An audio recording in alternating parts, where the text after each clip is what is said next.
Muy buenas noches. A nombre del colectivo civil Piuranos por Piura, tengan ustedes sean bienvenidos a esta noche.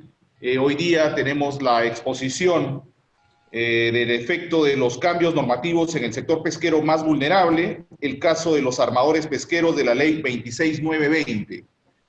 Hoy día es el expositor, el economista Moisés Urbina Sojo. Moisés tiene 12 años de experiencia como asesor económico de la Asociación Nacional de Armadores Pesqueros, de la ley 26920.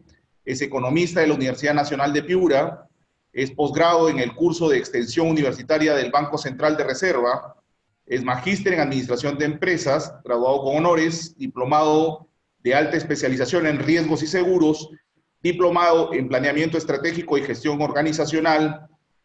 Tiene un entrenamiento avanzado en análisis de riesgos y simulación de escenarios y pronósticos. Es diplomado en contrataciones y adquisiciones del Estado.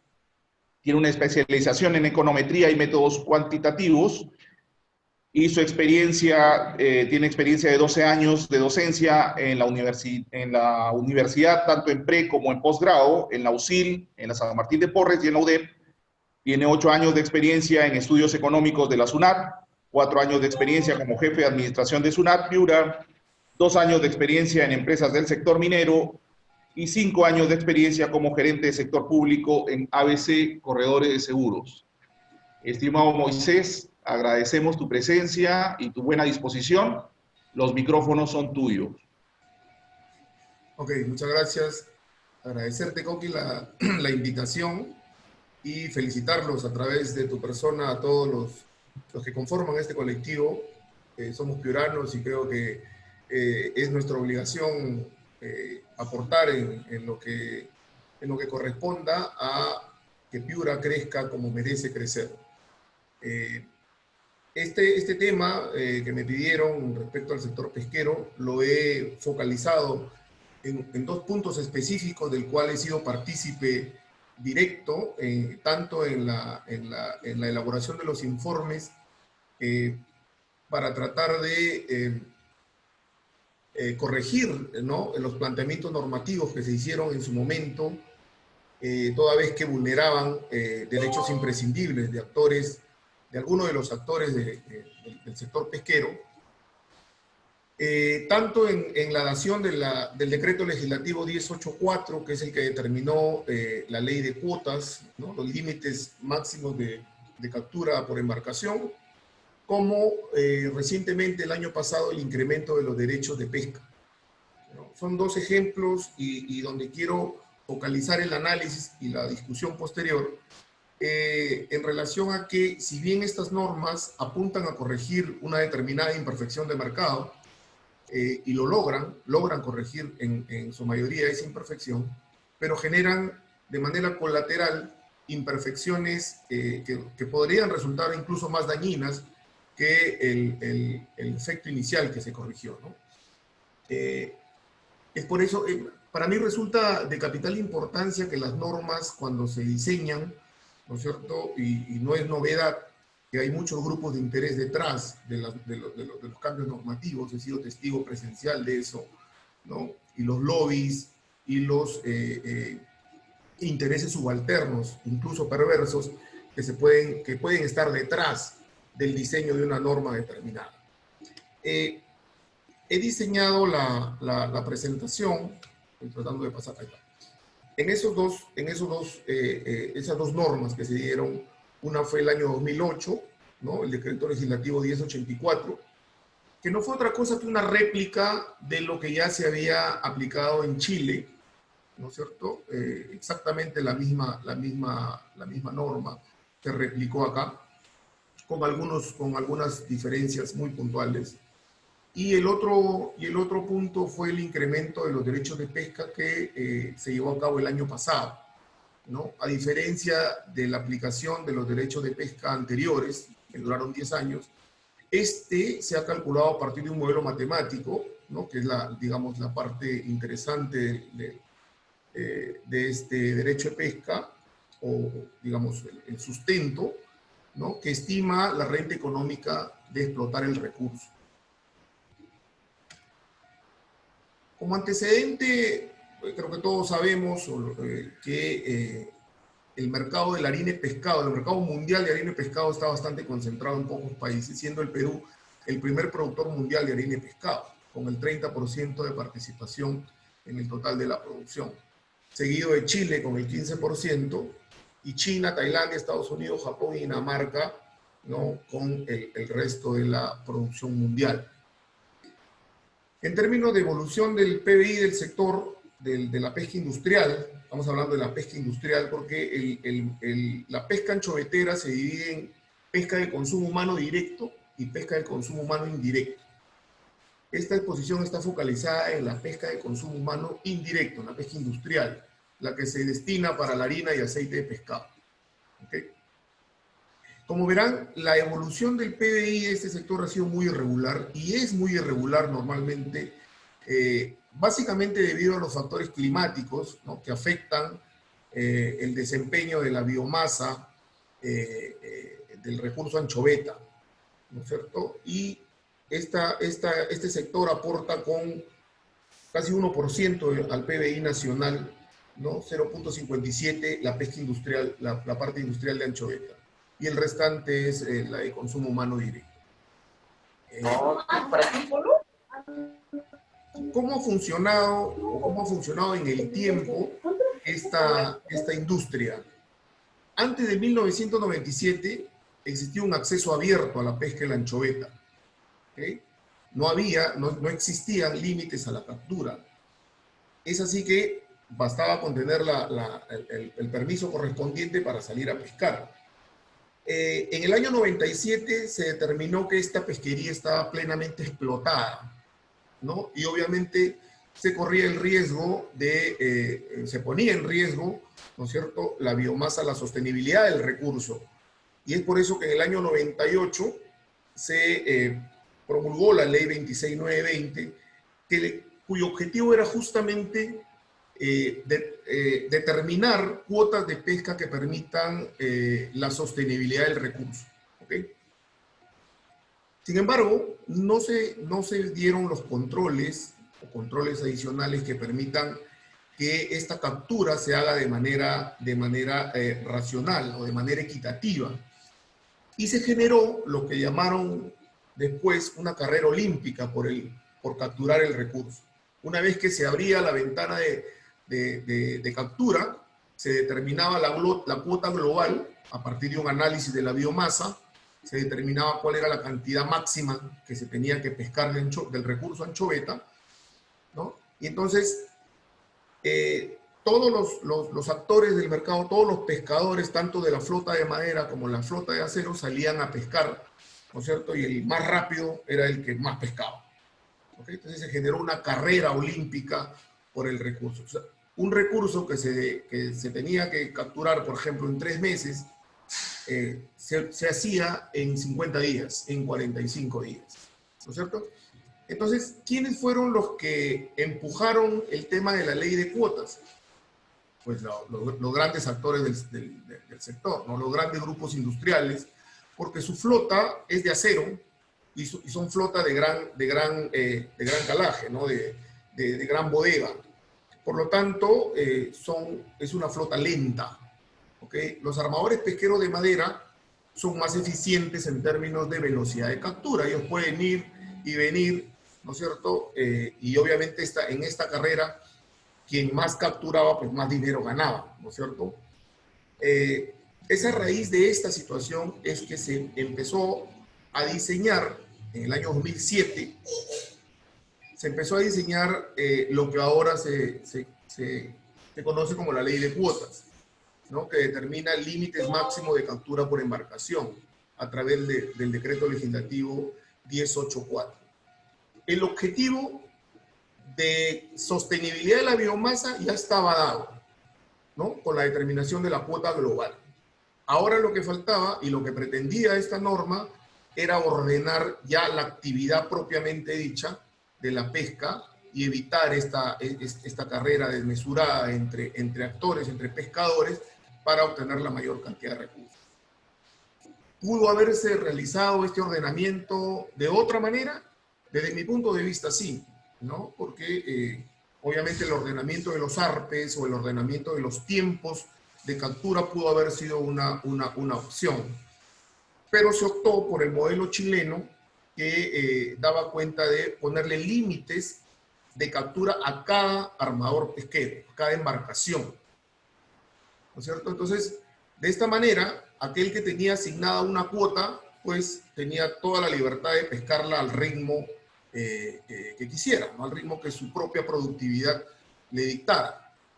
Y en ese momento, en la evaluación que se hizo, la primera evaluación que se hizo fue, bueno, si se van a determinar límites de captura, pues, ¿cuál va a ser el método o el modelo que va a asignar esa cuota? O sea, ¿cuánto es la cuota que le va a tocar a cada uno y bajo qué criterios se va a asignar esa cuota?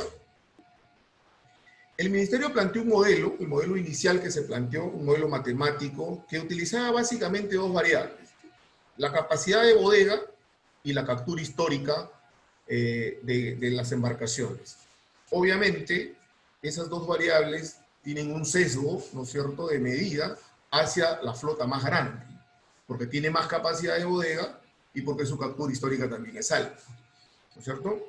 Con ese modelo, el ministerio determinó en 13,5% la cuota para la flota de madera y en 86,5% para la flota de acero. Como paréntesis, la flota de madera son alrededor de 500 embarcaciones y la flota de acero son 7 grandes grupos industriales, son 7 empresas, 7 grupos que tienen ese porcentaje, o que se planteó ese porcentaje. Fue en ese momento que me llamaron para revisar esa metodología utilizada y obviamente la tuvimos que desestimar, toda vez que la variable eficiencia no estaba por ningún lado, ¿no? Entonces, planteamos una variable adicional al modelo, que era la variable eficiencia, ¿no es cierto? Y este modelo alternativo reestimaba la distribución de cuotas en 25,5 en lugar de 13,5 y en 74,5 para la flota de acero en lugar del 86,5. Okay. En la discusión técnica, en la mesa técnica, no había forma de que refuten la variable eficiencia que se había adicionado al modelo. Pero sin embargo, con este tira y afloja que siempre hay en las discusiones técnicas, ya a nivel más político que otra cosa, ¿no? Se determinó en 21,5% la cuota para la flota de madera, lo cual fue un logro bastante importante, toda vez que pasar de 13,5% de cuota a 21,5% era un incremento bastante importante, ¿no?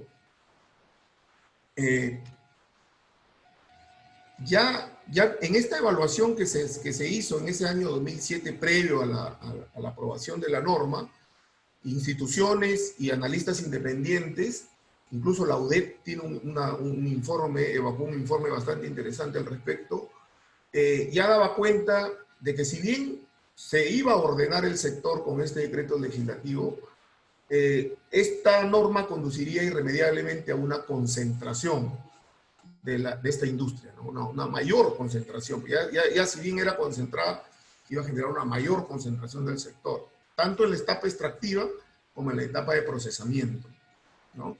Y obviamente esto genera un efecto económico y social en los actores desplazados, ¿no? Básicamente son los pequeños y medianos actores de la industria. Y uno se pregunta cuál era la motivación o la racionalidad que estaba detrás de los actores de la Sociedad Nacional de Pesquería, los grandes actores del mercado, de motivar la aprobación de esta norma, ¿no es cierto? Obviamente algún favorecimiento iba a tener, ¿no? Un estudio de la Universidad Cayetano Heredia en el 2011, pocos años después de la aprobación de esta norma, dio cuenta de que el costo de captura de una flota de acero es de $91 la tonelada, en tanto que el costo de captura de la flota de madera es de $59,8 la tonelada. Es decir, en términos de eficiencia económica, la flota de madera es superior. Hay un 52,2% sobre costo relativo de parte de la flota de acero. Y cuando tienes un mercado que tiene una concentración, tiene una posición de dominio, lo que suele suceder es que los actores con mayor poder trasladan este tipo de costos hacia la otra parte del mercado, ¿no? Entonces, ¿qué fue lo que pasó? Ya después de evaluar, sucedió justamente lo que anticipábamos en el análisis previo. Antes de la dación del decreto legislativo 1084, las grandes empresas, la flota de acero, tenía el 57% de la cuota de captura de anchoveta y el 73% de las plantas industriales. Esa era su posición de dominio en ese momento. ¿Okay? ¿Qué pasó después de 10 años del decreto legislativo 1084? La cuota pasó a 75% y ahora son dueños del 99% de las plantas, del horno, ¿no? Entonces, ¿cómo es que sucede este tipo de cosas en un mercado de este tipo? Este tipo de mercados, en términos económicos, se conoce como oligosomnio, ¿no? Es un oligosomnio en el insumo. ¿Ok? ¿Cómo hicieron? La primera etapa fue desaparecer o absorber a las plantas industriales que no contaban con flota, ¿no? ¿Cómo hicieron eso? En los 2 primeros años, y eso se puede verificar muy fácilmente en la data, empezaron a pagar un precio muy por encima del promedio de mercado por el insumo anchoveta. Parecía una bonanza espectacular para la flota de madera. La flota de madera no cuenta con plantas, solo tiene los barcos que pescan y le venden a las plantas industriales que son propiedad de la flota de acero, ¿no? Así está diseñado el mercado. Flota de acero tienen las plantas, la flota de madera no tiene plantas. Hay un grupito chiquito de flota de acero que no tiene plantas. Pero antes de la dación de esta ley, habían plantas industriales que no tenían flota, no solo tenían la planta. Entonces, ¿cómo hago o cómo se realiza el proceso de absorción? Quebrándolos financieramente, ¿no? ¿Cómo lo quiebras financieramente? Pagas un precio muy por encima del promedio por el insumo anchoveta. Fue muy bien visto por la flota de madera, ¿no? Pensaban que ese era un efecto positivo de la norma, ¿no? Sin embargo, es una práctica usual en este tipo de mercados muy concentrados, ¿no? Cuando ya la planta está financieramente quebrada, es absorbida por el grandote, ¿no? Y el siguiente paso es capturar, pues, absorber mayor cuota de pesca.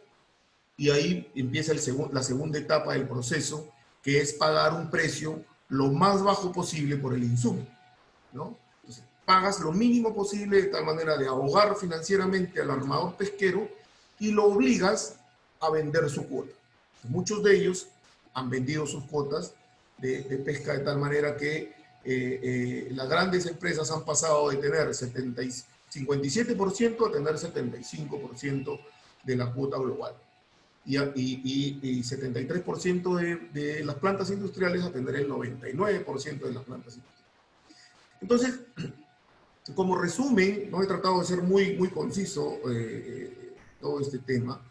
Como resumen, vemos que la imperfección inicial de mercado, que fue la sostenibilidad del recurso anchoveta, fue corregido, ¿no es cierto?, de manera bastante eficiente con la determinación de una cuota global de pesca.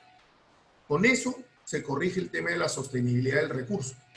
¿Ok? Entonces, todos los años el IMARPE y las instituciones del Ministerio de la Producción hacen una evaluación de la biomasa y determinan cuál es la captura máxima que se tiene que realizar en función al objetivo de sostenibilidad. Eso se hizo en el año 1998 con la ley 26920. Y el ordenamiento, que tenía el objetivo justamente de ordenar y controlar toda esta actividad pesquera, que efectivamente ha sido muy loable, muy buena, ¿no? Hay control satelital, control de balanzas, es una actividad muy controlada, ¿no es cierto? Lo cual es saludable, ¿no? Evita la pesca negra, la pesca ilegal. Existen muy pocos incentivos para hacer pesca ilegal porque hay bastante control, ¿no? Sin embargo, Sin embargo, si bien se cumple el objetivo del ordenamiento, se ha generado un oligosomnio en el insumo que es bastante pernicioso. Incluso la Asociación Nacional de Armadores Pesqueros tiene una demanda interpuesta ante el INDECOPI el año 2016, que ya pasó al terreno judicial, en la que demanda a los grandes empresas, a la Asociación Nacional de Pesquería en particular, ¿no es cierto?, por actividades colusorias, ¿no? En desmedro de sus intereses. Nosotros esperamos, porque yo he elaborado la parte económica de esa demanda, ¿no es cierto?, que nos den la razón, definitivamente, porque existe mucha evidencia al respecto. Entonces, un poco para resumir el tema es eso, o sea, cuando nosotros evaluemos de manera integral una norma, hay que ver todas las aristas de afectación, porque termina, como reitero, corrigiendo un problema y termina generando otros problemas que son perniciosos para la economía. Para que tengan una idea, la flota de madera genera tanto empleo o más que la flota de acero. La flota de acero no es tan intensiva en trabajo como lo es la flota de madera. Y como son unidades familiares, incluso el pago es diferente. En la flota de acero es planilla convencional con pago de salarios. En la flota de madera es por destajo, también con toda la formalización del caso, pero es pago por destajo. Es decir, la flota de madera que tiene el 25%, en esta oportunidad tiene 21%, de 21.5%, ¿no?, y ha bajado a 18% con esta venta que ha habido, genera más empleo, igual o más empleo que la flota de acero, y paga mejor, y paga más a sus tripulantes, ¿cierto?, que la flota de acero. Entonces, si este tema de la colusión de parte de los grandes grupos empresariales conduce a que se pague cada vez menos en términos relativos por el insumo, pues en algún momento podría conducir a la desaparición de la flota de madera, ¿no es cierto?, y a la concentración total del sector. Inclusive, para poder evitar esta posibilidad, ¿no es cierto?, en un futuro, nosotros le planteamos nosotros personalmente a los de la asociación que tengan su propia planta de procesamiento para no depender, ¿no es cierto?, del único comprador, del grupo comprador, que son los grupos empresariales. Y sin embargo, a pesar del valor que significa alrededor del 20% de la cuota, los armadores pesqueros de madera no tienen respaldo financiero. Los bancos le cierran las puertas a los vikingos, ¿no? Las cajas municipales, a duras penas, tienen, ¿cómo se llama?, los tienen como clientes, ¿no? Entonces es un sinsentido. Incluso hice un planteamiento para titulizar sus cuotas de pesca, para llevarlas a valor y poder ponerlas como respaldo. Sin embargo, ese permiso de pesca es un acto netamente administrativo y no tiene el valor económico para llevarlo a esa condición de título-valor, ¿no es cierto?, que es un pedido que hemos hecho al Ministerio de la Producción para poder poner en valor en el mercado, por lo menos como respaldo, ¿no?, para que los armadores pesqueros de madera tengan sus propias plantas de procesamiento y puedan, ¿no es cierto?, tener toda la línea de producción hasta la exportación de harina y aceite de pescado. Entonces, como verán, siempre que hemos hecho los análisis de las normas, siempre existen efectos colaterales perniciosos, ¿no?, que tienen intereses subalternos, perversos o no, pero que benefician a un determinado sector del mercado y que nosotros, pues en el caso de ustedes, como futuros gestores de la política regional, los invito a evaluar de manera concienzuda, ¿no?, para evitar este tipo de efectos perniciosos. El otro punto, aquí con esa termino con la parte de los derechos, de la ley de cuotas. El tema es muy amplio, ¿no?, pero he tratado de resumir lo más posible. El otro punto son los derechos de pesca. Los derechos de pesca, pues, el derecho de pesca es una suerte de regalía, ¿no?, que pagan los armadores pesqueros por la actividad de extracción. Y en el caso de la anchoveta se determina, y otras pesquerías también, se determina como porcentaje del valor FOB de la harina de pescado. No tiene nada que ver, y les he demostrado que no tiene nada que ver, pero sí lo determino. Un porcentaje del valor FOB de exportación. Este derecho se estableció en 0,25% del valor FOB de la harina de pescado y estuvo vigente aproximadamente 10 años, un poco más de 10 años. Con nuestro conocido amigo Javier Akins, de viceministro de Pesquería, se hizo un planteamiento para modificar la forma de determinar este derecho de pesca.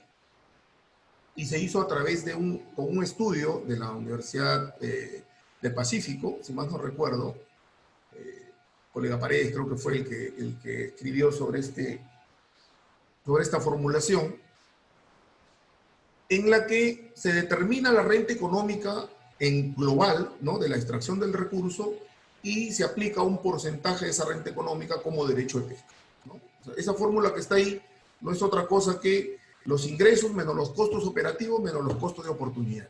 O sea, los ingresos menos todos los costos posibles que puede tener la actividad, ¿no? Entonces, después de restar todos los costos, un porcentaje de esa renta va a derecho de pesca. Se determinó en 25%. Ese 25% sí es libre albedrío. ¿Okay?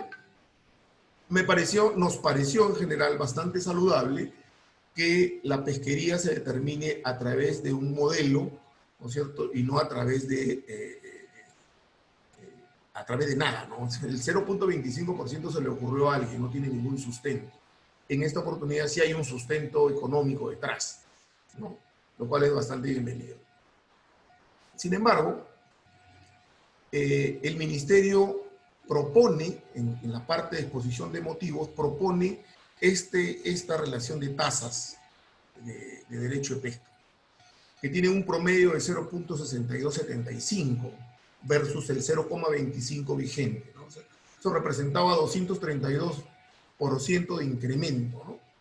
Es un costo. O sea, imagínense en su actividad que uno de sus costos incremente casi 2,5 veces, ¿no? Es una barbaridad. Y en una etapa en la que el sector venía bastante golpeado, inoportuno, totalmente fuera de lugar en términos de tamaño, ¿no? De tamaño de lo propuesto. Y la tasa máxima representaba 390 y tantos %. Obviamente este planteamiento fue desestimado porque había una sobreestimación implícita en el cálculo, la que pudimos demostrar al ser Javier Akins el viceministro de Pesquería. La reunión se hizo acá en el gobierno regional y se armaron las mesas de trabajo, ¿no es cierto? Las mesas técnicas acá y en Lima.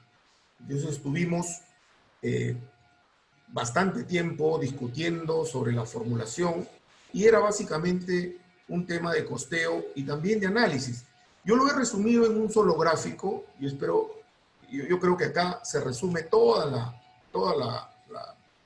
la formulación, ¿no?, de la determinación del derecho de pesca.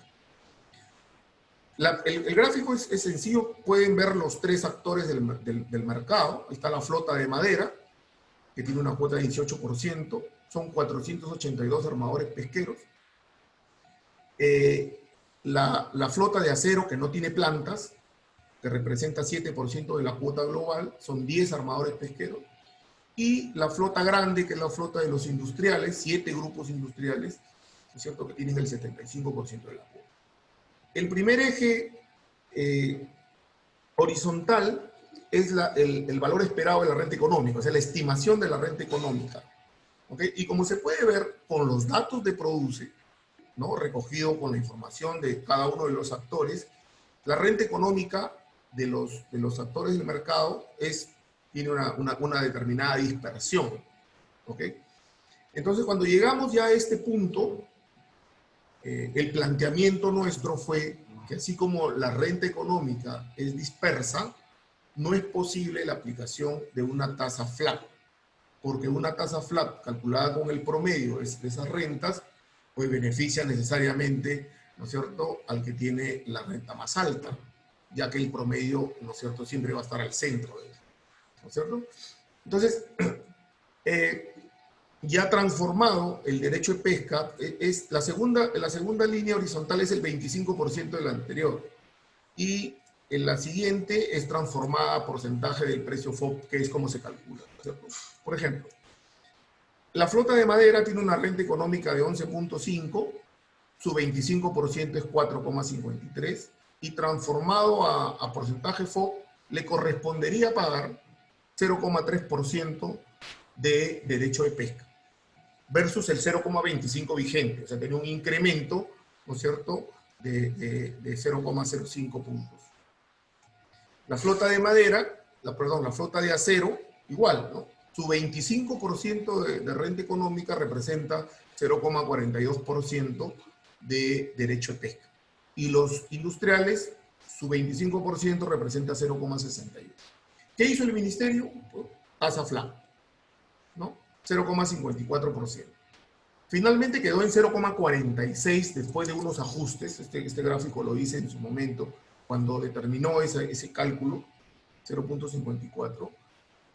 Y como verán, la flota de madera termina pagando mucho más de lo que el mismo modelo le determina. Le termina pagando 50% más de lo que el mismo modelo económico le asigna, por el solo hecho de aplicar una tasa flat. Nuestro planteamiento fue utilizar tasas diferenciadas, así como en el caso del impuesto a la renta, ¿no es cierto? Aquel que tiene más renta paga una tasa mayor, ¿no es cierto? Son tasas, ese es el planteamiento que nosotros hicimos. Sin embargo, eso no favorecía pues, a los grupos industriales porque iban a pagar una tasa más alta. Y finalmente, después de ajustes y demás, se determinó una tasa de 0,46%, que es la tasa vigente en la actualidad. Si bien eso representa un tremendo ahorro en términos de lo perjudicado que iba a ser que la tasa se determine en 0,62, casi 0,63, que fue el planteamiento inicial, ¿no es cierto? Igual resulta totalmente discriminatorio, ¿no es cierto?, que se cobre una tasa de FLAP, ¿no es cierto?, que abiertamente y de manera grosera favorece a los grandes grupos industriales en desmedro de los más pequeños, ¿no? Entonces, entiendo que se va a hacer la demanda ante el Tribunal Constitucional por esta discriminación, pero digamos que la tasa está vigente en la actualidad, ¿no? La ley se aprobó y está vigente actualmente, ¿no? Un poco para cerrar el asunto, otra vez quiero hacer hincapié en estos efectos colaterales que hay, ¿no? Siempre, y como les dije, he sido testigo presencial de este asunto, de la presión que ejercen los grupos de poder, ¿no es cierto?, para que sean favorecidos con una norma que pretende corregir una imperfección, pero que no trae efectos colaterales bastante sospechosos. Ok, Moisés, excelente tu presentación. Vamos a abrir paso a ronda de preguntas. La primera pregunta tiene Guillermo Duranto, economista Guillermo Duranto. Adelante, Guillermo. Ok, Moisés, muchas gracias por tu exposición. Ha sido brillante. Para mí, que soy economista, ha sido brillante. Gracias. Por el sesgo que tenemos economistas, los números ¿no? Sí. Bueno, algunas preguntas. Una, tú mencionaste en el tema de las cuotas que los grandes hicieron un proceso de quiebra de las plantas, aumentando el precio del insumo, en este caso la anchoveta, ¿no? Esto, ¿cómo se comprobó que ellos generaron este aumento? ¿No fue por un tema de mercado que la anchoveta justamente en esa época subió, o se detectó que hubo algún tipo de colusión entre ellos para subir el precio de la anchoveta? Bueno, puede ser una combinación de los dos escenarios, Guillermo. Lo cierto es que han habido otras épocas de bonanza similares a las ocurridas en ese periodo, en la que no se correspondió el comportamiento de los grupos industriales, ¿no? O sea, si hubiese sido usual, hubiese ocurrido exactamente lo mismo en otros periodos de bonanza y no es así. Cuando ya tienes el control del mercado, ¿no es cierto? Un incremento de los precios internacionales de la anchoveta no se corresponde, y eso también lo hemos demostrado, con el incremento en el precio del insumo. El beneficio marginal no se traslada necesariamente al beneficio del armador, porque obviamente la determinación de precios es enteramente de la planta industrial, ¿no es cierto? Entonces, nosotros hemos demostrado la colusión porque de manera sospechosa, toda la facturación, que son empresas independientes, es exactamente la misma, ¿no? Si yo pesco, por ejemplo, en el litoral de Piura, ¿no? No me puedo explicar, o no se puede explicar cómo, la planta que está más cerca, o la planta que está más lejos, ¿no? Pagan exactamente el mismo precio. Yo me podría ir a la más cercana, ¿no es cierto? Y de repente no me da, ¿cómo se llama? No me da permiso, no me da acceso a su cola, ¿no? de provisión. Entonces, es un mercado bastante interesante de analizar, Guillermo, e incluso en el informe que elaboré, demostré el modelo del oligopolio, ¿no es cierto? Y el incentivo que tienen estas empresas para coludirse de tal manera de obtener el mejor resultado económico posible. En un oligopolio, el mejor resultado se da cuando las empresas se coluden, ¿no es cierto? Y eso es fácilmente demostrable. Nosotros lo demostramos con las facturaciones, ¿no? Con las facturaciones. En plantas que tienen diferente productividad pagan el mismo precio. ¿No? Eso no tiene sentido. Ahora, cuando compraron estas plantas, el precio comenzó a bajar, la anchoveta. Ah, claro. No solo empezó a bajar, bajó dramáticamente. Bajó dramáticamente. Y existe en la data, ¿no? Los 2 primeros años posteriores a la adopción de esta norma, el precio es tremendamente mayor, ¿no es cierto? Sí, porque yo creo que esa sería, Moisés, la parte más difícil, digamos, de probar, ¿no? Yo recuerdo el caso, ¿te acuerdas el caso de los pollos que fue en Indecopi? Sí, claro. Y el argumento era que se habían reunido en una parrillada para coludirse, pero claro, después, claro, porque por el mercado tú puedes ver los precios, pero hay miles de factores por los cuales pueden subir o bajar los precios, ¿no? Entonces es complicado. Totalmente de acuerdo, Guillermo. Pero, como te digo, o sea, es imposible, y ahora con la tecnología, y es más, con la forma como uno se comunica de manera encriptada, es imposible detectar la colusión per se, ¿no? La colusión misma. Sí, sí, sí. Uno lo tiene que verificar por variables colaterales, ¿no? Que apuntan hacia esa comisión. Nosotros lo hicimos a través de la facturación comparada con la productividad de las plantas. O sea, una planta que es más eficiente, ¿no es cierto?, estaría dispuesta a pagar un precio más alto para tener más insumo, ¿no es cierto? Más insumo, y si es más eficiente, sus costos unitarios son menores, su margen es mayor. Sin embargo, pagan exactamente lo mismo. O sea, era un mismo precio para los armadores de la flor de madera, ¿no? Okay. Y eso es lo que ha llevado por lo menos en primera instancia, a que la demanda sea admitida, ¿no? Correcto. Esto es importante, Moisés, porque mira, acá en el grupo hay mucha gente joven que en algún momento, supongo yo, entrarán en política, tendrán cargos públicos algunos, y esto de las presiones ocurre siempre, ¿no? Me parece muy bien que nos alertes en este tema, ¿no?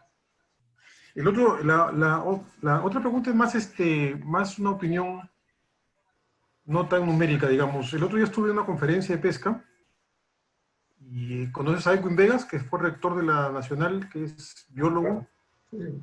Él tiene yo creo que no es teoría de él, me parece, mencionó el autor, pero no recuerdo quién era el autor de la teoría, en la que hay que establecer la cuota de pesca, decía, no tanto por el criterio de renta económica, sino por un criterio de renta calórica, perdón, renta proteica, decía, ¿no? O sea, lo que el sector pesca tiene que cambiar es el criterio de maximización de rentabilidad con la única restricción de sus plantas, sus costos, ¿no? Sino que tiene que tener una restricción, no tanto medioambiental, porque ese es otro tema, sino con un tema de restricción de las proteínas que puede aportar a la población.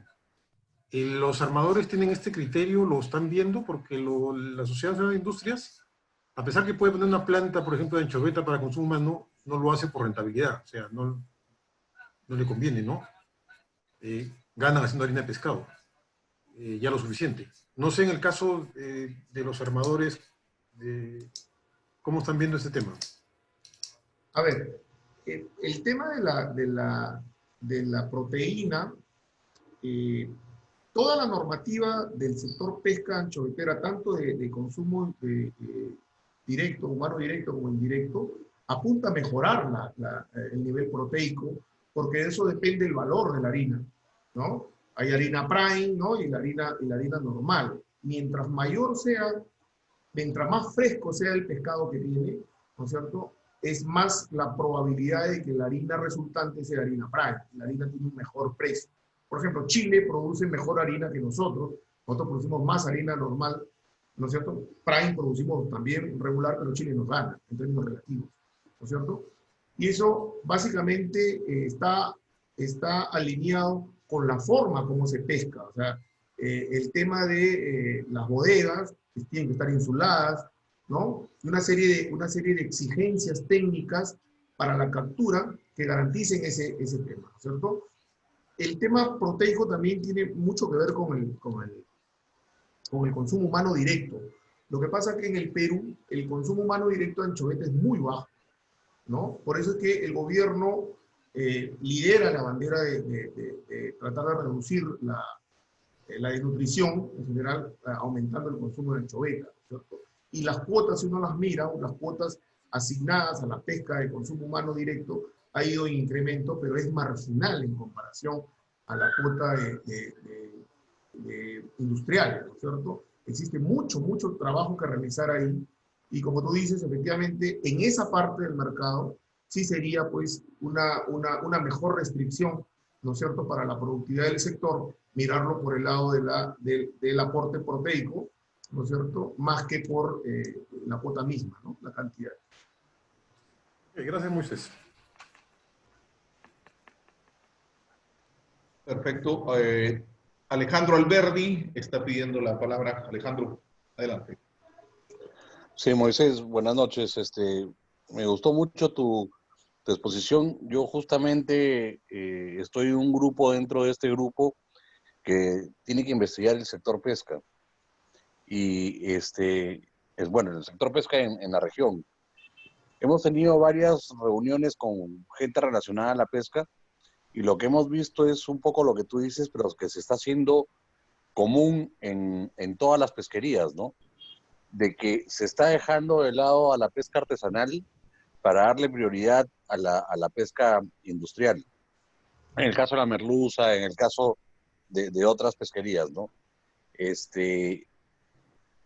Mientras que en la región, por ejemplo, tenemos 40.500 lanchas o pesqueros artesanales. Hay 7, en el tema de la pesquería de merluza, hay 7 grupos o 6 grupos que tienen toda la cuota de merluza, ¿no? Ya se está haciendo, la pregunta es, ¿no? ¿Tú ves de que la política o el ministerio de produce por medio del área de pesca está muy sesgado hacia la parte industrial, hacia estos grupos de poder que son los que concentran la pesca, la gran pesquería en el Perú? Lamentablemente sí, ¿no? La última, de repente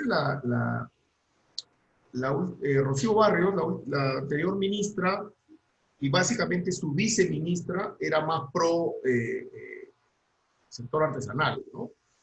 Y brindaba muchas facilidades para efectos de las reuniones técnicas y todo esto, ¿no? Pero en general, si te digo en general, en el horizonte de tiempo que he tenido la oportunidad de ver, la presión de la SNP es brutal, ¿no? Nosotros pedíamos reunirnos en conjunto para poder discutir las posiciones de manera técnica.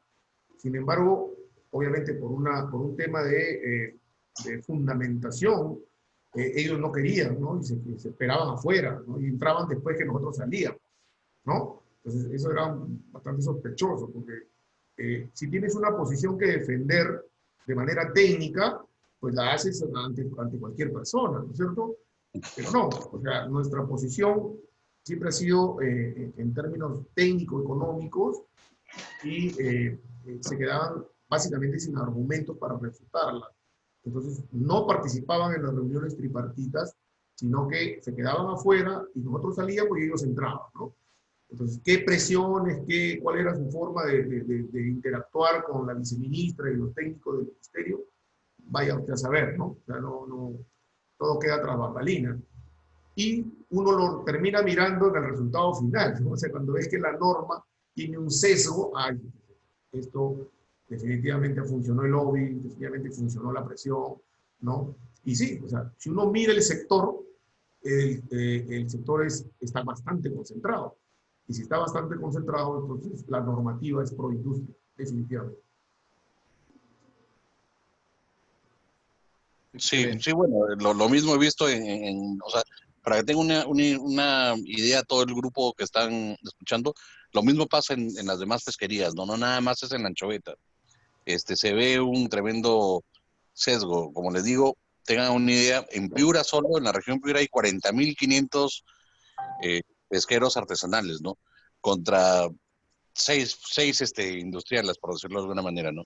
Y se favorece al industrial dejando un poco de lado a toda esta gran cantidad de pesqueros que hay artesanales, ¿no? Bueno, esa era mi... Quería un poco complementar. Yo creo, Guillermo, de repente podría, o tu grupo, Alejandro, liderar el planteamiento que yo se los he hecho al ministerio, pero obviamente falta presión, ¿cierto? O sea, estos grandes grupos de armadores pesqueros están muy dispersos, ¿no es cierto? Tienen la desventaja que no tienen planta. No hay tienen necesariamente que venderle su producción, la mayor parte de su producción a la planta o al intermediario, ¿no es cierto? Entonces, no hay una conexión o no hay una interrelación fuerte, ¿no es cierto?, que les permita tener mejores precios, ¿no? Y por lo tanto tener mejor rentabilidad. Entonces, una forma que yo planteé en su momento, como les dije en la exposición, era titulizar sus cuotas, ¿no es cierto? La cuota que tiene asignada tiene un valor bastante importante, es valor, porque tienes el permiso de pescar tantas toneladas, ¿no? Tú valorizas esas toneladas, ¿no es cierto? Y es un montón de dinero.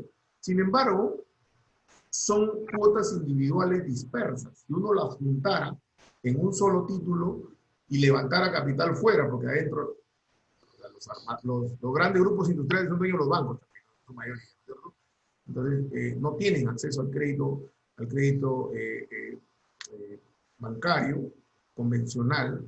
Entonces, se tiene que buscar una manera alternativa de brindarles la oportunidad, ¿no es cierto? Y ahí el ministerio indica que ellos no pueden tomar partido de ese asunto, que tenían que hacer a partir de una iniciativa privada, de que ellos sean propietarios, ya sea accionistas, está en el planteamiento, ¿no es cierto?, de sus propias plantas de procesamiento, y de esa manera evitar esa relación perversa que existe en la actualidad.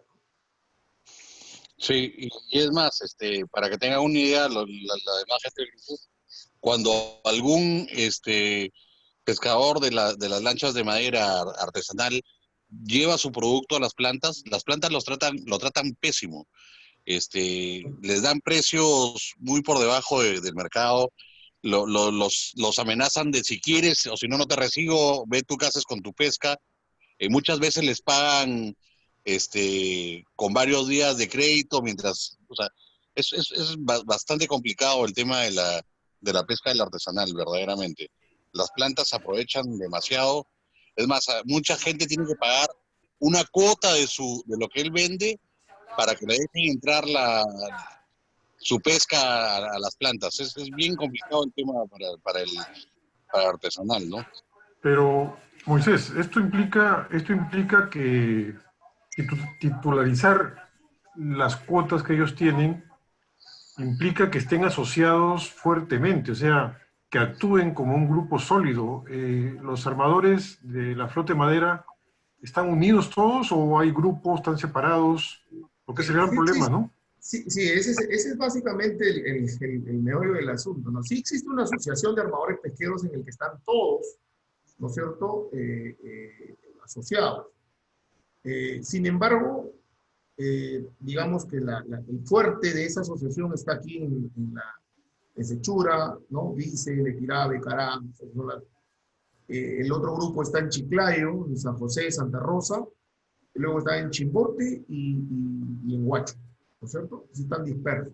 Los grupos de las otras zonas, de las otras regiones, si bien en las reuniones van como grupo, ¿no? Sí tienen cierta dispersión, ¿no? Cierto manejo individual. Cuando les he hecho el planteamiento, dada también su formación profesional, ¿no es cierto?, son muy reacios al tema, ¿no es cierto? Entonces, lo bueno del planteamiento es que no necesita que sean todos, ¿no? Con el 10% de cuota conformada es bastante. Ya es suficiente para tener una o dos plantas tranquilamente, ¿cierto?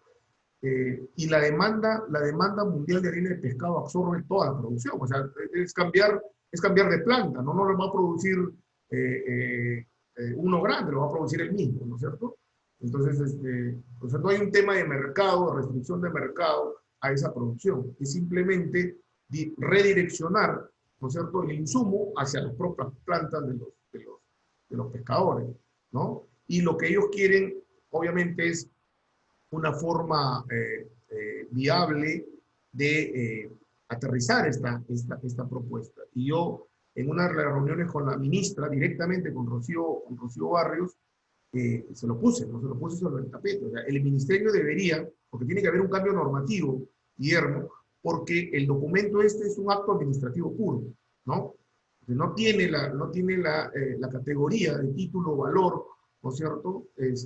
Y eso es lo que se le ha pedido, ¿no? Que tenga esa condición, que sea transable, ¿no es cierto? De tal manera que se pueda hacer. En el mercado financiero internacional, ¿has visto experiencias que estén dispuestos a financiar con este tipo de títulos? No necesariamente, pero en calidad de título-valor, ¿no es cierto? En calidad de título-valor transable, es muy sencillo determinar el valor de cada cuota o del grupo de cuotas, ¿no es cierto? Y lo único que necesitaríamos era una certificadora de riesgo, ¿no es cierto?, que determine el riesgo de ese activo para que el mercado, en función a esa categorización, pueda adquirirlo sin ningún problema. El siguiente tema, y yo creo que aquí ya termino, porque estoy hablando mucho, creo que el siguiente tema es el manejo de la planta por parte de los armadores. Generalmente en el agro, por ejemplo, hemos tenido experiencia, los productores de mango querían unirse para tener sus plantas también, pero luego no la manejan bien, no es un negocio, digamos. ¿Cómo harían aquí en este caso? El planteamiento justamente considera esa situación. Ellos no tocarían para nada la planta, no intervienen, ellos son accionistas de la planta, ¿no? Okay. O sea, ahí tiene que actuar una iniciativa privada, ¿no es cierto?, que participe con parte del capital para la creación de estas plantas, y ellos, a través de la titulación, poner la parte complementaria. Y ellos son propietarios de la planta, accionistas de la planta, y por lo tanto eso garantiza que toda esa factura vaya necesariamente a esas plantas, ¿cierto? Entonces es un beneficio compartido con un actor aparte, ¿no? Ellos no intervienen en la gestión de la planta porque no es un negocio, efectivamente, no tienen la menor idea, ¿no? Entonces es perfectamente factible hacerlo vía una unión entre un privado, una iniciativa privada, y nosotros hicimos el intento, y lamentablemente empezaron a haber unos lobbies terribles porque la persona que iba a poner el capital era un chileno, ¿no? Y por Sechura, por acá empezaron a circular panfletos diciendo que Chile se quiere apoderar de la flota de madera y no sé cuánto, ¿no? Una tontería de esas. Y se echó por los suelos esa posibilidad, ¿no? Entonces, ¿hay alguna monto de inversión de planta como para darse una idea de cuánto es el monto de inversión en una planta? No tengo la cifra de capacidad ahorita, pero lo que se necesitaban eran $10 millones. No me acuerdo la capacidad de la planta, ¿no? Para poner una planta industrial totalmente operativa. No es mucho dinero tampoco en función al flujo que va a mover, ¿no es cierto? Pero no tienen, imagínate, esa capacidad, ¿no? No tienen esa capacidad. Una consulta, Luis Iglesias está aquí en el grupo, le invité a que participe. Luis trabajó en una planta que, si bien no recuerdo, no tiene ellos el tema de lanchas. Lucho, ¿nos puedes contar cómo les iba a ustedes con el tema de la planta sin tener la pesca, sin tener el tema de la pesca, sino que compraban? Bueno, ante todo, muy buenas noches. Me da gusto de conocerlos. El- Vamos a ser un poco específicos. ¿En qué sentido? En que para mí el haber entrado al sector la pesca ha sido como la universidad de la vida, porque yo no he tenido la oportunidad de ser ingeniero pesquero y salir recién al sector. Fue una coincidencia por un amigo que falleció y seguí un espacio de N años con negocios también con Fernando Treyes. Más que todo, nos identificamos en la flota artesanal. Nosotros teníamos una planta de congelado, yo estaba a cargo de la planta, un empresario piurano es. Eh, todo el tema de los años tras años, era el tema, como dice Alejandro, ¿no? El tema de la oferta y la demanda, que a veces no se entiende, ya que imagínense en los últimos 7 meses, hay grupo de asiáticos coreanos que están metidos en Paita ya plasmados, han trabajado todo el año, menos las empresas que en realidad no podían pagar los precios que se manejaban, en este caso 5 soles por kilo en la época de ausencia. Traían la pesca de Pucusana, traían la pesca de Chimbote y la transformaban en planta de Paita. Actualmente, la oferta y demanda comenzó la pota y comenzó a caer el precio. Hoy día, yo todos los días tengo reportes, hoy día se está pagando 1 sol el kilo, del que costaba 5 soles. La reactivación de la pota ha sido extraordinaria para todas las plantas, pero el problema por la coyuntura es ahora la falta de mano de obra. O sea, una cosa no encaminó por la coyuntura que nos lleva. Pero yo más que todo no quería contarles esa historia de la pota, porque en el lapso de los años que Fernando Treyes somos muy amigos de Alejo, ¿no? Y casi la gran mayoría de los que estamos acá en el grupo, eh, siempre, como dice Moisés, ¿no es cierto? El poderoso siempre se manejaba por la Sociedad Nacional de Pesquería. Toda la vida han hecho lo que ellos han querido. Más aún, en gobiernos anteriores, ellos proponían el viceministro y proponían el ministro. O sea, todo estaba a su favor. Actualmente, yo estoy a cargo de una planta de harina residual, pero a la misma vez tengo una planta de curado que me permite comprar anchoveta para hacer salazón, el famoso anchoa. Entonces, pero mi resolución es solamente para descartes y o residuos. No entra la parte industrial. Entonces, ellos al ver también que nosotros estamos comprando anchoveta, yo tengo el 40%, según la norma que tú lo sabes, Moisés, ¿no es cierto? Que yo puedo recibir una cantidad, 10 toneladas, lo que trabaje es el 50%, el 40% se va para planta de harina, el 10% es fondo de bodega, ¿no es cierto? Y puedo hacer mi harinita de anchoveta. O sea, yo siendo chiquito, soy una competencia de los industriales. Eso nunca lo han querido aceptar, nunca nos hemos fusionado, nunca nos hemos acercado. ¿Por qué? Porque mis costos de una planta residual es prácticamente el 70% sobre el costo de una planta industrial. Entonces, esas cosas se han ido viendo, se está regulando. Yo sí he tenido, gracias a Dios, la participación, una muy buena profesional que está todavía en el sector bueno, está de asesora acá en Piura, Indira Fabián, de repente ustedes la conocen, ¿no? Ella trató de hacer el reordenamiento de la flota pesquera artesanal. Lógicamente, ¿a dónde llevan? Que la cultura de la reacción empresarial todavía no se da en Paita. Hay mucha gente que tiene su bote, lo destina, malbaratea el precio, no hay uniformidad, no hay un consenso, porque el empresario también es el momento de recuperar los tiempos perdidos de los 7, estoy hablando de este año, los 7 últimos meses que han perdido un montón de dinero. Entonces aprovechan también en el volumen de la pesca matar precio. Regresar un poquito al tema yo sé que por el Banco Mundial hay como 500 millones de dólares. Hay un grupo de piuranos que están trabajando ahí, Alejo. Está Lalo Espinosa, está Segarra, Lucho Segarra. Es un grupo donde están ofreciendo a la parte acuicultura y pesca, ¿no es cierto?, un fondo no reembolsable con el Banco Mundial. Les voy a alcanzar un poco de información sobre eso porque se han asignado directamente con la pesca. Y lo que tú dices, Moisés, es importantísimo. Si ese grupo de vikingos que estás hablando, ¿no?, en representación de una persona, ¿no?, tenga un primer contacto con este grupo, sería ideal, ¿no? Sería no sé qué más aportación ahí también, Alejo, se podría dar, ¿no? Si podrías, Luis, proporcionarme algunos detalles de esos contactos, sería ideal, ¿no? Para ver exactamente de qué se trata, No, cómo se podría canalizar, ¿no? Un acercamiento con ellos.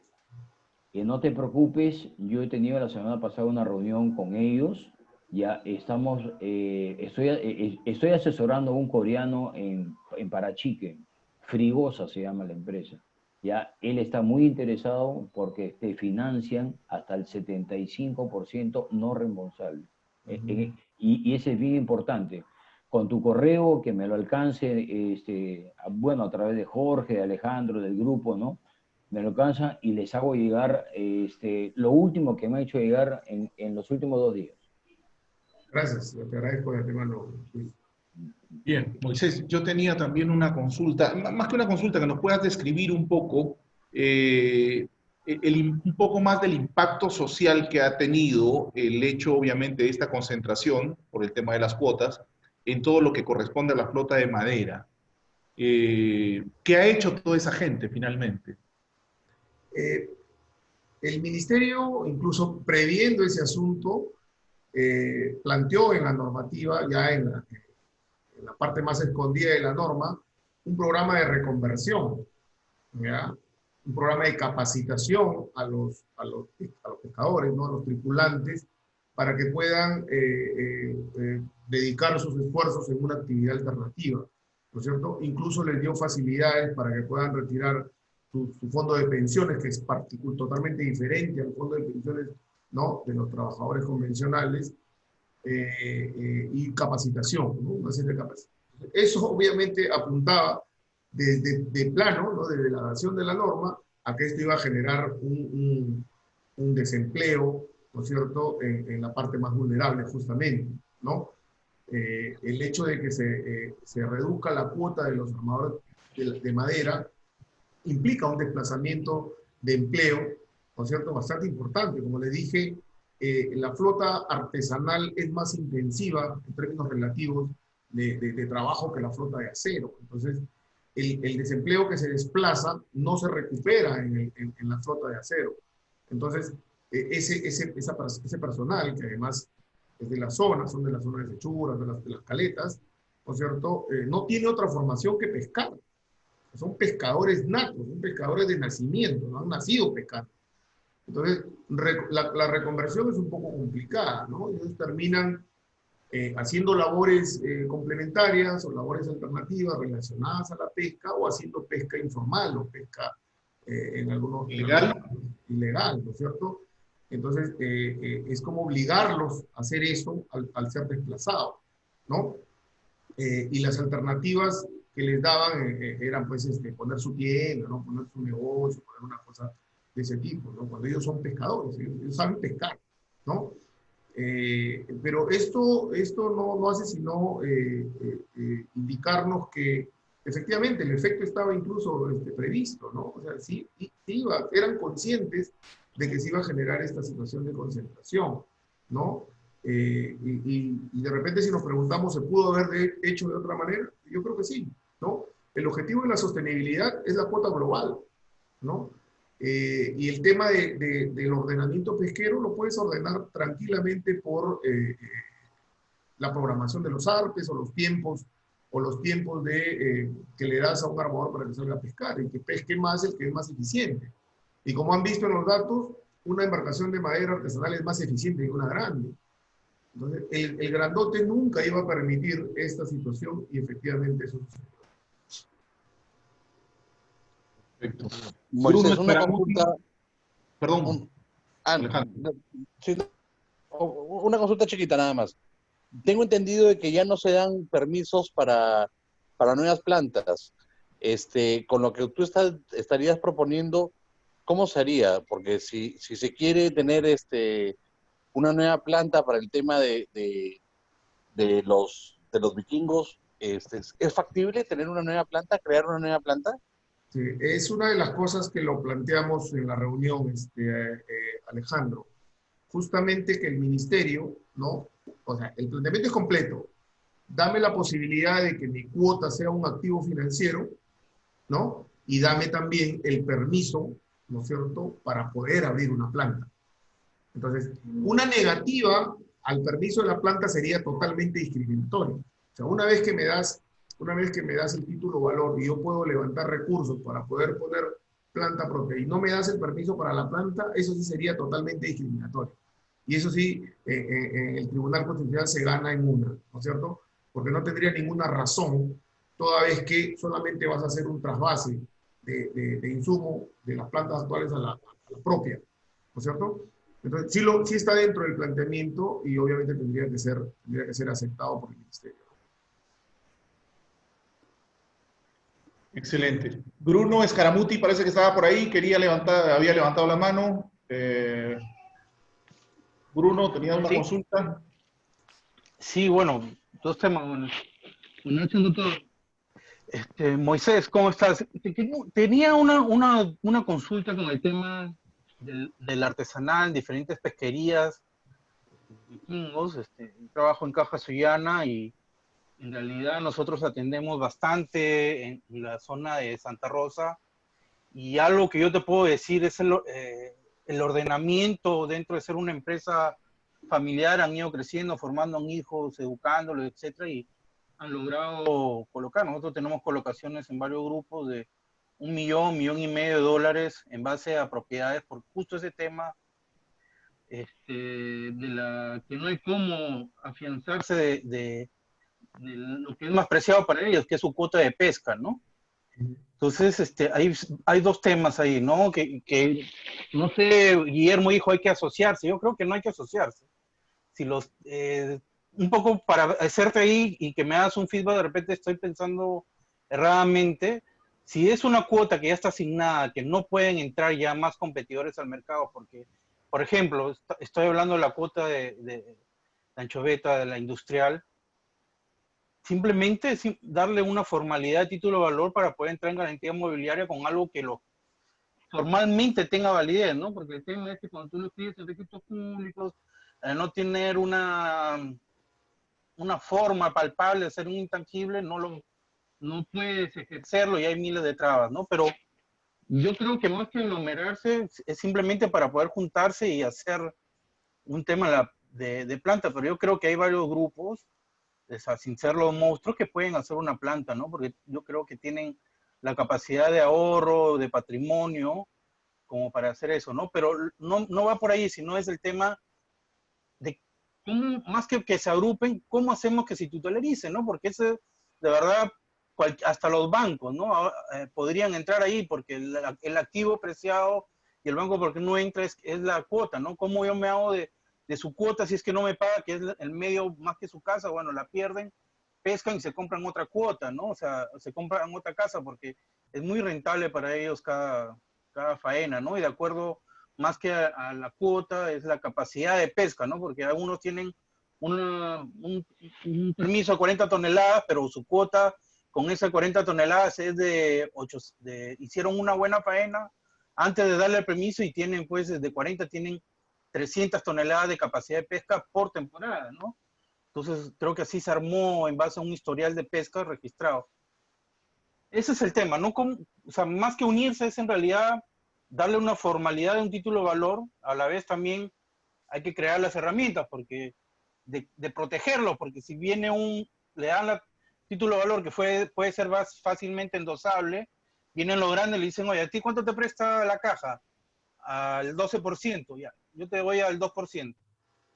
Y lo pueden enganchar, ¿no? De alguna manera ahí hay también un juego perverso que se puede dar, ¿no? Si es que de alguna manera quisiéramos pensar mal.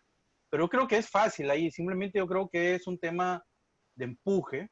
Y yo creo que el tema de no poner una planta, que sería lo lógico, o sea, integrar, lo hacen yo creo que por miedo o no tener mucho conocimiento del manejo del mercado internacional. Yo creo que las próximas generaciones que ya están siendo preparados, es un poco lo que yo he visto, ¿no? En mis visitas, de los hijos de ellos que tienen 35, 30, 28, que ya salieron de la universidad, ya están un poco para eso, ¿no?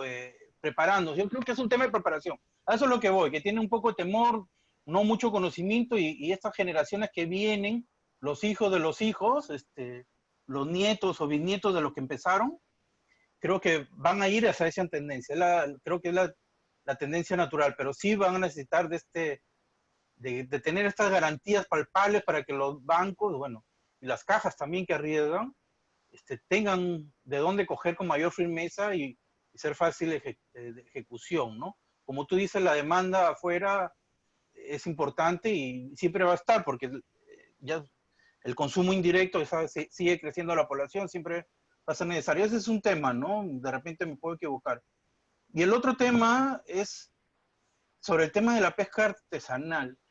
¿Cuánto más puede aguantar nuestro mar? O sea, yo entiendo que hay que cuidar al pescador artesanal porque es pescador toda su vida por herencia, etcétera, y algunos que han entrado y están ahí, pero ¿cuánto más puede en todas las pesquerías o en estas pesquerías puede aguantar una pesca artesanal? O sea, tenemos que hacer un control. Hay un control ya de la pesca artesanal, porque dentro de los pescadores también hay de todo, ¿no? Unos que arman y sacan la trampa, hacen trampa y de alguna manera perjudican al que sí trata de formalizar o de crecer ordenadamente, de cuidar, ¿no? Eso lo ves mucho en la televisión y bueno, también acá en Paita, yo también voy a Paita y voy en estas zonas de puerto que he ido, ¿no? Hasta Hilo, todo, y ves estos temas, ¿no? Y te enteras un poco de cómo se maneja. ¿Qué controles hay también para la pesca artesanal sin caer en estos excesos que van a favorecer al industrial o al grande o a estas 7 grandes empresas que hay en Perú, ¿no? Bueno, respecto al primer punto, en efecto lo que se necesita es elevar a categoría de título valor la cuota de pesca, ¿no? En tanto sea transable, tiene un valor en el mercado, ¿no? Es el activo más preciado, y ojo que el activo no es de la persona en sí misma, sino es de la embarcación, ¿no? La cuota es a la embarcación, ¿no es cierto?, que está aprobada para hacer esta captura. Y sí discrepo, Bruno, en relación a que no se requiere asociatividad. En un mercado como este, ¿no es cierto?, concentrado, que necesitas concentrarte, necesitas un tamaño importante para poder hacer frente. Una planta se diseña con una capacidad que no te la da tu cuota, ¿no es cierto? Entonces necesitas mucha más cuota para poder procesar toda la capacidad de la planta, ¿no? Entonces necesitas relacionarte. Y para que todos estén comprometidos a proveer, a que sean proveedores de esa planta, tienen que ser dueños de la planta, ¿no? Y ver los beneficios palpables de ser dueños de esa planta. Una de las quejas que siempre han tenido, por ejemplo, los armadores pesqueros, es que cuando les valorizan su anchoveta, se tome en cuenta un porcentaje, ¿no?, dentro de los costos, ¿no es cierto?, de la harina. El principal es el insumo, ¿no? Pero un subproducto, que es un producto con costo marginal casi cero, es el aceite de pescado. Y el aceite de pescado es muchísimo más caro, ¿no es cierto?, que la harina. O sea, los ingresos por venta de aceite de pescado entran directamente al beneficio económico de la empresa, ¿no es cierto?, porque es un subproducto, o sea, sale de todas maneras del proceso, ¿de acuerdo? Sin embargo, Perdón. ese beneficio... ¿Perdón? Sí, de repente no me dejé expresar bien. No, yo decía que no necesitan asociarse para titular, o sea, para ponerle título a su No. cuota o a su permiso, pero para lo otro, claro, o sea, tienen que hacer fuerza. Y simplemente para contarte ahí, te hablo de la experiencia de Santa Rosa, porque es bien bonita cómo han ido creciendo, y todos los 5 principales armados, de los 5 principales, 4 armadores de Santa Rosa, sobre todo que hablo porque San José es otro perfil de pescador en realidad, de Santa Rosa. De los 5 principales, 4 son familia, vienen de una misma, o sea, y por eso te digo, de esa parte de Carlos Santa Rosa, que es un poco, yo veo las nuevas generaciones que son menores a 40 años, que ya se están preparando, salen de la universidad, le están dando otro enfoque, ¿no? Pero, bueno, a lo que iba, que no necesitaba, yo le entendía a Guillermo, de que se tenía que asociar para sacar, o sea, ponerle como título de valor. Yo creo que para eso no, pero para dar fuerza... Perdón, quiero aclarar, yo no dije eso, yo dije que se tenían que asociar una vez que tengan titulado, ya. Es lo que ha dicho Moisés, o sea, que por economía de escala no podían con su cuota solo hacer una planta, tenían que asociarse para hacer cuando ya tuvieran su cuota titulizada. Exacto. Eso es lo que dije. Ya. Ok, te entendí mal, por eso te decía yo más que todo al título. Yo creo que titularizar esa propiedad de la cuota es un paso importantísimo, no solamente para el pequeño, sino también para el grande, también seguro, ¿no? Pero eso de ahí es importante porque al pequeño le hace competir más en el entorno de conseguir mejores créditos, ¿no?, en el mercado, ¿no? A eso me refería, pero para lo otro sí es necesario, pero... Por ejemplo, para que tengan una idea, las compañías de seguro no aseguran los barcos de madera, ¿no? Sí aseguran el motor, ¿no?, la parte, digamos, la carne, ¿no?, de la embarcación. Las empresas, los bancos no consideran como garantía el barco de madera, ¿no es cierto?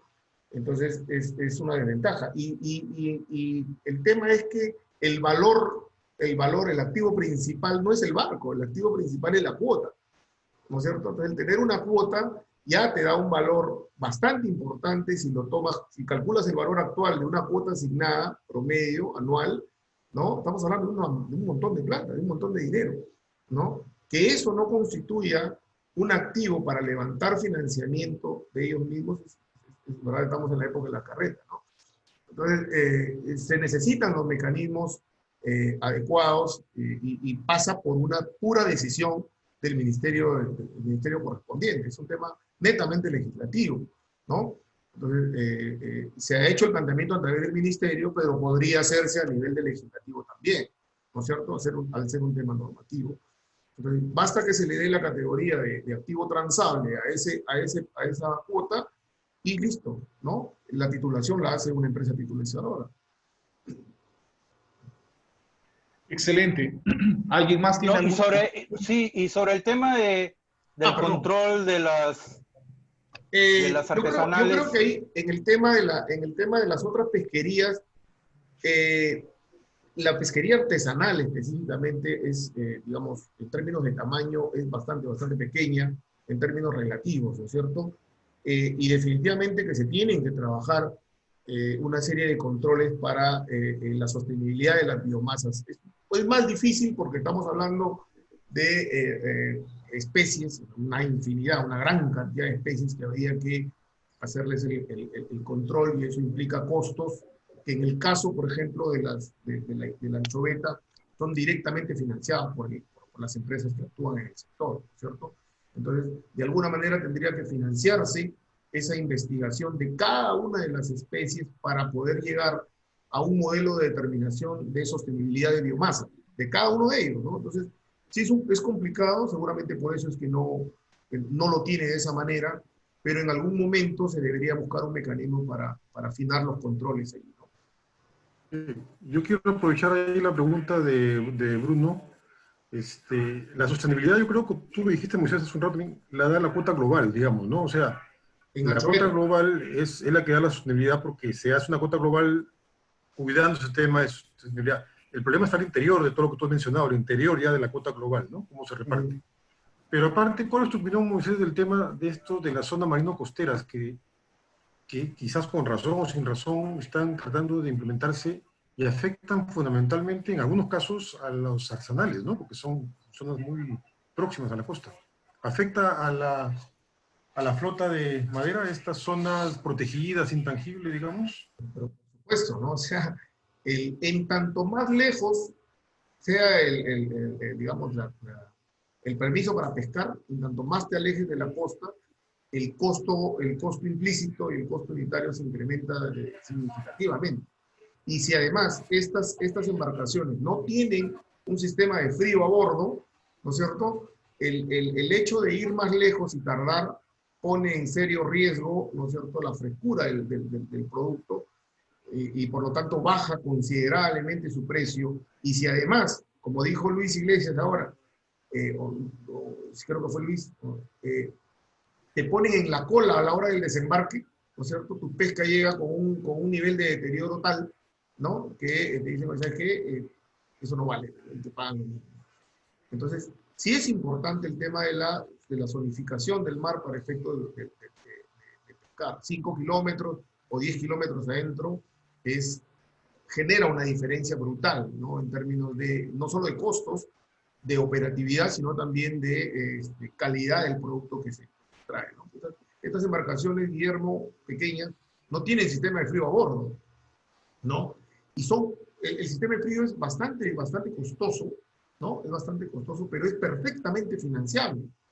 Es perfectamente financiable. O sea, la producción sí la paga, pero el desembolso inicial es tan alto, ¿no es cierto?, que representa una barrera de mercado. Alejandro Alberdi, ¿tiene una consulta adicional?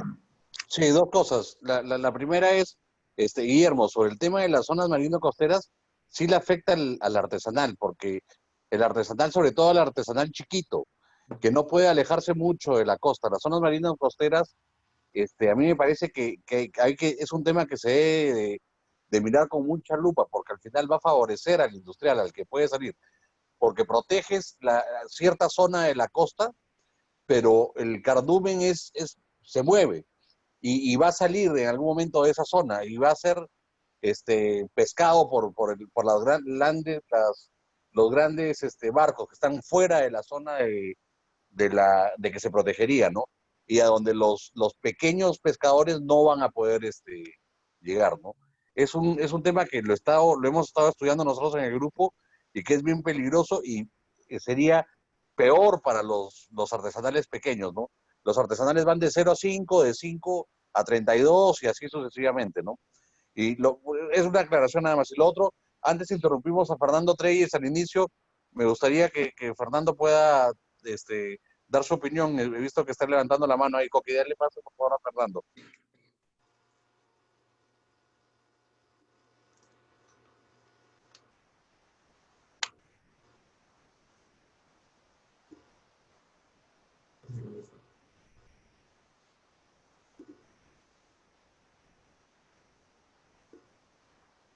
Fernando, tienes que activar tu micrófono, creo, no se te escucha nada.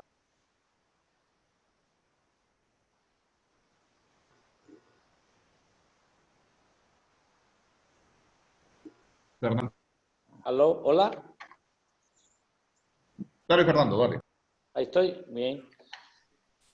Moisés, buenas noches, una exposición muy interesante, de verdad. Lo que sí quería es un poco decirle a las personas que son nuevos en pesca, que están en este grupo, en el mar se mide por millas, no por kilómetros. Es una de las recomendaciones para que tengan un conocimiento amplio. Lo otro es, si nosotros somos una asociación social si es de Piurano para Piura, ¿no? Para el desarrollo de Piura, deberíamos centralizar temas que correspondan al desarrollo, ¿no? De la región. Y una de las cosas era, yo también había tomado en cuenta lo del aceite de pescado. Tenemos varias plantas residuales que viene gente de Chimbote, compra este aceite, lo lleva a Chimbote y por Chimbote lo exporta. Lo lleva al extranjero donde después regresan como cápsulas de omega, el omega 3, ya encapsulado, que a través del financiamiento del Banco Mundial u otras que veo dignas personas acá dentro del grupo, que podemos gestionar. De repente una planta en Ceticos Paita, por ejemplo, podemos hacer o gestionar una planta ahí en la zona franca, de poder hacer una planta para hacer este tipo de cápsula de todo el aceite, que no se vaya más allá a Chimbote o a otro lado, ¿no? Y distribuirlo acá para un ingreso en la región. Lo otro era la pregunta, ¿por qué crees que fracasaron las plantas de harina, Moisés, en la región Piura? Porque si vemos la zona de Constante, desaparecieron el 100%, donde ahora Jorge tiene por ahí una planta, un muelle muy lindo, ¿no? El desembarquero, el DPA que tiene Juan Pablo. ¿Por qué se ha dejado enterrar ese muelle que está al costado de Jorge Mundaca, que es La Delicias? Nosotros como piuranos, por cambio, hay muchas cosas que tenemos que ver y que brindarle a la población de nuestra región como actores principales. ¿Por qué se ha dejado enterrar ese muelle donde ahora ya no tiene, y es del Estado, él le produce? Debemos hacer un dragado y ser mayor para poder competir. Porque hay muelles privados en la zona de Sechura que están cobrando, por ejemplo, 70 soles la tonelada de anchoveta. Yo he descargado en Pisco, en Chimbote, en Paita, y lo normal es entre 25 y 30 soles. Que si tú vas a un muelle que cobra 70 soles, imagínate, son 25, 23 dólares por tonelada que va a tu costo operativo y al comerciante de a pie lo tumba porque va a costo directo para luego llevar este pescado a la otra parte. También decirle un poco, le escuché a mi amigo Muti, es que la pesca artesanal no le hace nada en comparación a la cuota que tiene la pesca industrial. La pesca industrial maneja casi el 98-99% de los permisos de pesca y nosotros los artesanales no le hacemos ni nada. Pero en Paita lo que más se mueve, no, yo que sepa, no tenemos ni una lancha de pesca industrial. En Sechura sí hay, como con la exposición de Moisés. Entonces, un poco ahí, como yo soy paiteño, ¿no? Tenemos una problemática con la pesca de la merluza. Como dice bien Alejo, son 5 o 6 dueños extranjeros que tienen ya la cuota de merluza y le niegan ahora una cuota artesanal a los merluceros de pinta, a los merluceros que van a la pinta, tipo el calamar, y como se pesca el calamar, como pescamos las caballitas, y así, ¿no? Y se va al mercado, o de repente al expendio local, tanto puede ser para Paita o también a veces se hacen su camarita de 2 o 3 días entre varios y lo llevan a Ventanilla, a Villa María, al mercado. Entonces ese es un punto muy interesante. La pesquería de la pota, no hay reglamentación para la pesquería de la pota, todos traen volúmenes demasiados, hay lanchas que hoy en día son de 35 40 toneladas, que vienen con esas 40 toneladas, y el artesanal pequeño lo tumban. No me deja mentir Lucho Iglesias, no hay gente acá en Paita que tiene lanchas de 40 toneladas que ya no son artesanales. Entonces, ¿quién evalúa eso? Indira estuvo trabajando mucho en ello. Se hizo con ella el censo, donde se determinó que habían como 5.000 a 6.000 lanchas poteras, que 2.000 estaban inscritas y 4.000, 5.000 estaban fuera de inscripción. No estaban debidamente registradas en Produce, que ahora ya se está haciendo la reprogramación, la programación de ponerlos ya, darle sus permisos de pesca.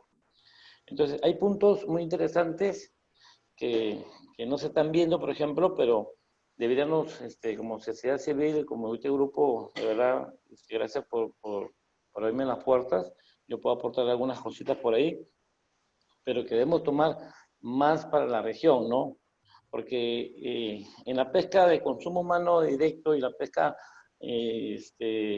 industrial hay muchas diferencias. Nosotros, a lo que decían en la primera exposición que hice, cuando les estoy saludando, nosotros, los artesanales nos pagan a las embarcaciones $85 y en la planta $150.